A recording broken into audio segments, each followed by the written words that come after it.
Hello, fairy friends, and welcome to Storytime. I'm Flyleaf the Book Fairy, and today we're in the woods. And what better story to tell when you're in the woods than Little Red Riding Hood? Now, this is a longer book, so go and get yourself nice and cozy. All right, are you comfy? All settled in? Excellent. Let's begin. Little Red Riding Hood, retold and illustrated by Trina Schart Hyman, who is my very favorite illustrator.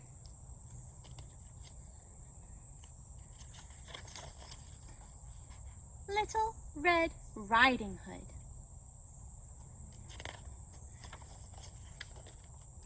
Once upon a time, there was a little girl named Elizabeth who lived with her mother in a house on the edge of a village. She was loved by all who knew her, but she was especially dear to her grandmother, who loved her more than anything in the world. One day, the grandmother sewed a red velvet cloak with a hood and gave it to Elizabeth for her birthday. It looked so pretty, and she liked it so much that she would never wear anything else, and therefore everyone called her Little Red Riding Hood.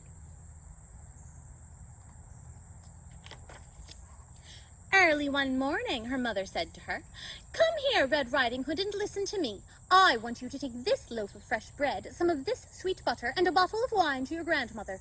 She is sick in bed, and they will do her a world of good. Go right away before the sun gets too hot. Promise me that you won't daydream and stray off the path, and don't run, or you will fall down and break the bottle, and then there will be no wine for grandmother. And when you get there, please don't go forgetting your manners. Say good morning, please, and thank you nicely without staring round about you or sucking your finger. Don't stay too long, or else you will tire grandmother.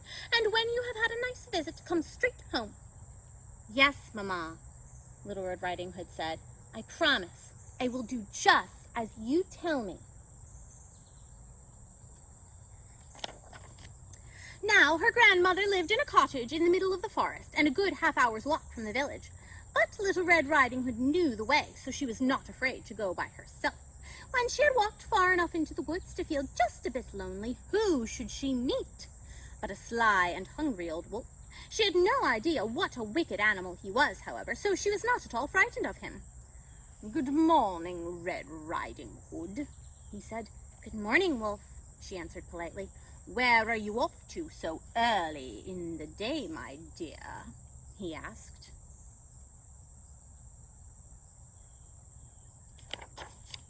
"I'm going to grandmother's. She is sick in bed, you know." "Is that so?" he murmured. "And what have you got in your basket?" "A loaf of bread, some sweet butter, and a bottle of wine Mamma and I baked yesterday. So I'm taking a loaf to grandmother. It will do her a world of good." "Now, isn't that nice? And where does your grandmother live, Little Red Riding Hood?" "Oh, it is a good 15 minutes farther into the wood. Her house is the one by those 3 big oak trees right next to the blackberry hedge, and there's a stream running by her garden. Surely you know the place," said Little Red Riding Hood. The wolf thought to himself, "Aha! This tender little creature will be a plump morsel, a good dessert after the old woman. I must be clever about this so that I can make a good meal out of the two of them." He walked along with Little Red Riding Hood for a while, making polite conversation. Then he said, "Just look at those beautiful wildflowers, Red Riding Hood. They are a sight even for my tired old eyes. For goodness sake, why don't you relax a bit? Look at the world and see how lovely it is. Why, I don't believe you even hear the birds singing or enjoy the sunshine. You are just as solemn and well-behaved as if you were going to school. Everything else is so gay and happy out here in the forest." Then Little Red Riding Hood looked away from the path, and when she saw the sunlight dancing through the trees and the wildflowers and butterflies scattered through the ferns, she thought, "I'm sure grandmother would feel happier if I took her a bunch of flowers.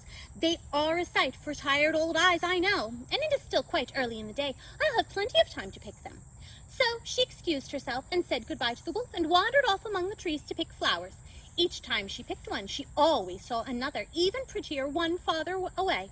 And so she left the path and went deeper and deeper into the forest. Meanwhile, the wicked wolf went straight off to grandmother's cottage and knocked softly at the door. "Who's there?" called the grandmother from her bed.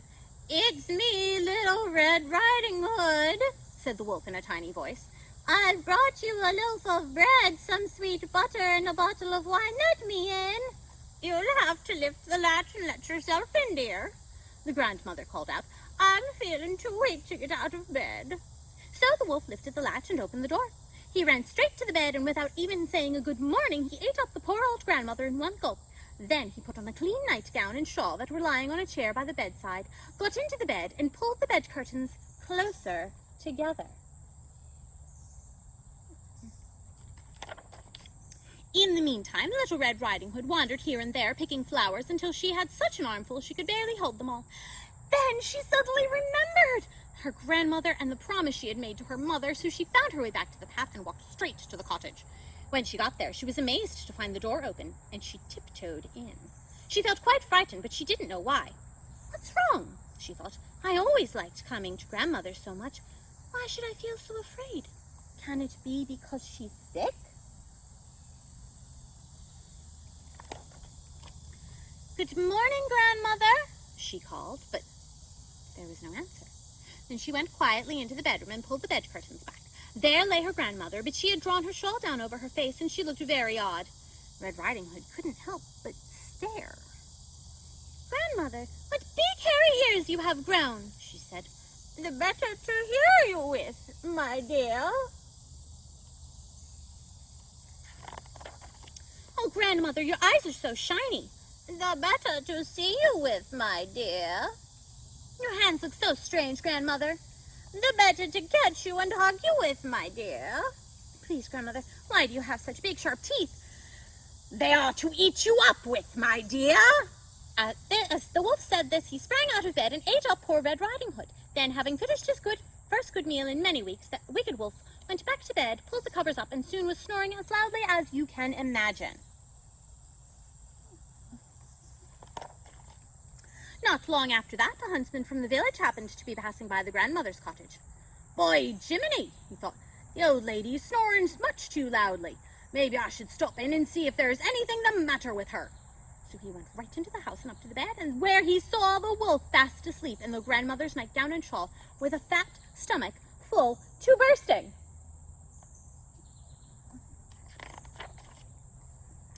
Right away the huntsman guessed what had happened. "So here you are, you old sinner," the huntsman said. "I've been looking for you all these years, and now this is where I find you."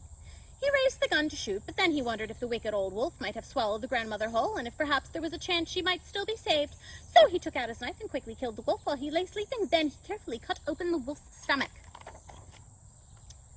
At the first cut, he saw the red velvet cloak, and after a few more slashes, the little girl jumped out and cried, "Oh, thank you! I was very frightened. It was so dark inside the wolf." Next, the grandmother climbed out, alive but hardly able to breathe from fright and exhaustion. They thanked the huntsman with all their hearts, and he was so glad to see them both alive and well that he hugged Little Red Riding Hood and shook the grandmother's hand over and over again. They were all quite happy. The huntsman skinned the wolf and took the pelt home to nail on his door. Little Red Riding Hood and her grandmother sat down together to eat the fresh bread and sweet butter. The grandmother drank some of the wine, and Red Riding Hood had a cup of blackberry tea. After a while, the grandmother felt quite strong and healthy and began to clean up the mess that the wolf had left in the cottage.